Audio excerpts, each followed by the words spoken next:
चीन ने धोखा देकर आर्थिक विश्व विजय हासिल कर ली है। उसने सबसे पहले कोरोना वायरस की वैक्सीन बनाई और तब तक अपने फ्रिजों में रखी जब तक पूरे विश्व की आर्थिक अर्थव्यवस्था को पाताल में नहीं उतार दिया। चीन पूरी दुनिया के इन्वेस्टर का हब बन गया था। चीन ने पहले वुहान शहर में इस वायरस को छोड़ा और जबरदस्त मौतों के कारण भागते इन्वेस्टर्स के शेयरों को कौड़ी के भाव खरीद लिए और विदेशी निवेशक और उद्यमी अपनी पूंजी छोड़कर भाग गए। चीन ने अपने द्वारा पहले से बनाई और छुपा कर रखी गई वैक्सीन को बाहर निकाल लिया और एक दिन में चीन में हो रही मौतों को रोक दिया। इस युद्ध में चीन ने अपने कुछ लोग खोए पर पूरी दुनिया की दौलत लूट ली। आज वहां एक भी मौत नहीं हुई और न ही एक भी मरीज की संख्या बढ़ी। आज ये वायरस पूरी दुनिया में काल की तरह चक्कर लगा रहा है। कमाल ये भी देखिए, उन सभी देशों और शहरों की कमर टूट गई है जहां पर चीनी नागरिक खर्च करते थे। आज पूरा विश्व हर रोज अपनी अर्थव्यवस्था को ध्वस्त होते देख रहा है, पर 17 मार्च से चीन की अर्थव्यवस्था दिन ब दिन मजबूत हो रही है। ये एक आर्थिक युद्ध है जिसमें चीन जीत चुका है और विश्व कुदरत से युद्ध करते करते रोज अपने जान माल को गंवा रहा है। ये भारत के लोगों का इम्यून है कि वो हर संकट में कुशल योद्धा की तरह लड़ता है और जीतता है। हमारे देश के अधिकांश नागरिक इकोनॉमी के आंकड़ों में नहीं फंसते, पत्थर में से पानी निकालने की कुव्वत रखते हैं। हम भारतीय बड़े से बड़े रोग को रोटी के टुकड़े में लपेटकर खाने और पचाने में माहिर हैं। हम कभी कुदरत के विरुद्ध युद्ध नहीं करते बल्कि उसकी पूजा करते हैं। हम भारतीय मंदिरों, मस्जिद, गुरुद्वारों से आवाज दे देकर बुलाते हैं, ईश्वर को रिझाते हैं। अंत में ईश्वर हमारा अनिष्ट कर ही नहीं सकता, पर हर भारतीय को याद रखना चाहिए कि चीन और चीनी इस कुदरत के खलनायक हैं। इनसे हर प्रकार की दूरी बनाए रखें। वुहान से संघाई 839 किलोमीटर है, वुहान से बीजिंग 1152 किलोमीटर, वुहान से मिलान 15,000 किलोमीटर, वुहान से न्यूयॉर्क 15,000 किलोमीटर। पास के बीजिंग संघाई में कोरोना का कोई प्रभाव नहीं, लेकिन इटली, ईरान, यूरोप देशों में लोग मर रहे हैं। पूरे विश्व की अर्थव्यवस्था बर्बाद हो रही है। चीन के सभी व्यापारिक क्षेत्र सुरक्षित हैं। कुछ तो गड़बड़ है। अमेरिका ऐसे ही नहीं चीन को दोष दे रहा। चीन पर उठने वाले 10 सबसे बड़े सवाल और सवाल नंबर 6, 7, 8, 9 ध्यान से सुने। जहां पूरी दुनिया इससे प्रभावित हो रही है, वहीं चीन में वुहान के अलावा ये क्यों कहीं नहीं फैल रहा? चीन की राजधानी आखिर इससे अछूती कैसे रह गई? सवाल नंबर 2, प्रारंभिक अवस्था में चीन ने पूरी दुनिया से इस वायरस के बारे में क्यों छुपाया? सवाल नंबर 3, कोरोना के प्रारंभिक सैंपल को नष्ट क्यों किया गया? सवाल नंबर 4, इसे सामने लाने वाले डॉक्टर और पत्रकार को खामोश क्यों किया? पत्रकार तो गायब ही कर दिया गया। सवाल नंबर 5, दुनिया के अन्य देशों ने जब सूचना साझा करने को कहा तो उसने सूचना साझा क्यों नहीं किया? मना क्यों किया? सवाल नंबर 6, कोरोना मानव से मानव में फैलता है, इसे छुपाने के लिए WHO के कम्युनिटी निदेशक का उपयोग क्यों किया गया? WHO के निदेशक जनवरी में बीजिंग यानी चीन में क्या कर रहे थे? प्लानिंग फिक्स कर रहे थे क्या? सवाल नंबर 7, किसी भी अंतर्राष्ट्रीय उड़ान के लिए कोई गाइडलाइन जारी करने की जरूरत नहीं है क्योंकि ये मानव से मानव में नहीं फैलता। ऐसा ट्वीट 11 जनवरी तक WHO करता रहा। क्यों? आज साबित हो गया कि कोरोना मानव से मानव में फैलता है, तो फिर WHO ने झूठ क्यों बोला? सवाल नंबर 8, वुहान के एक साथ 50 लाख लोगों को बिना मेडिकल जांच किए दुनिया के अलग अलग हिस्सों में क्यों भेजा गया? सवाल नंबर 9, इटली में 6 फरवरी तक मामूली केस था, एकाएक चीनी, हम चीनी हैं, वायरस नहीं, हमें गले लगाइए प्ले कार्ड के साथ दुनिया के पर्यटन स्थल सिटी ऑफ लव के नाम से मशहूर इटली के लोगों को गले लगाने क्यों पहुंचे? सवाल नंबर 10, पूरी दुनिया आज चीन और WHO को संदेह की नजर से देख रही है और ताज्जुब देखिए कि एक ही दिन चीन और WHO दोनों भारत की तारीफ में उतर आए। क्या ये महज संयोग है? सवाल नंबर 11, और इसके अगले ही दिन भारत में चीन के राजदूत ट्वीट कर उम्मीद करते हैं कि भारत इंटरनेशनल कम्युनिटी में उसकी पैरवी करे। आखिर क्यों?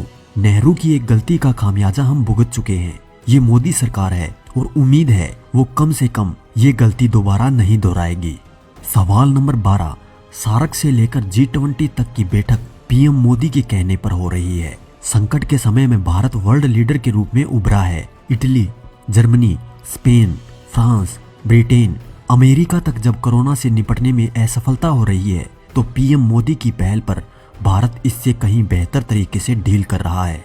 चीन इसी का फायदा उठाकर ये चाहता है कि भारत इंटरनेशनल कम्युनिटी में उसके अछूतपन को दूर करे, लेकिन अब ये नहीं होगा।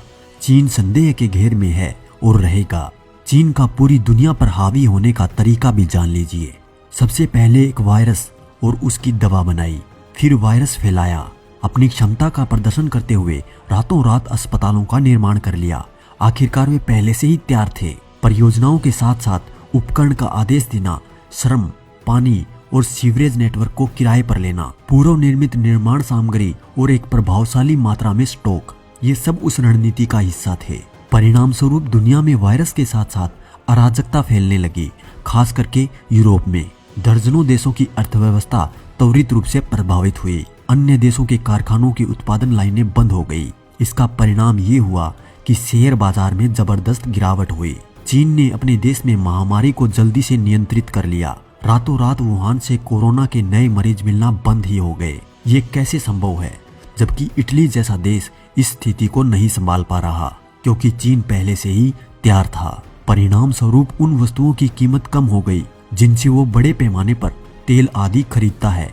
फिर चीन तुरंत ही उत्पादन करने के लिए वापस जुट गया, जबकि दुनिया एक ठहराव पर है। जहां एक और दुनिया में हाहाकार मचा हुआ है, वहीं चीन ने अपनी फैक्ट्रियों में काम करना शुरू कर दिया। चीन उन चीजों को खरीदने लगा जिनकी कीमत में भारी गिरावट हो गई थी और उनको बेचने लगा जिनकी कीमत में जबरदस्त इजाफा हुआ। अब यदि विश्वास ना हो रहा हो तो 1999 में चीनी उपनिवेशों कियाओ लियांग और वोंग जियांगसुई के द्वारा लिखी गई पुस्तक अप्रतिबंधित युद्ध, अमेरिका को नष्ट करने के लिए चीन का मास्टर प्लान को जरूर पढ़ ले। ये सब तथ्य वहां मौजूद हैं।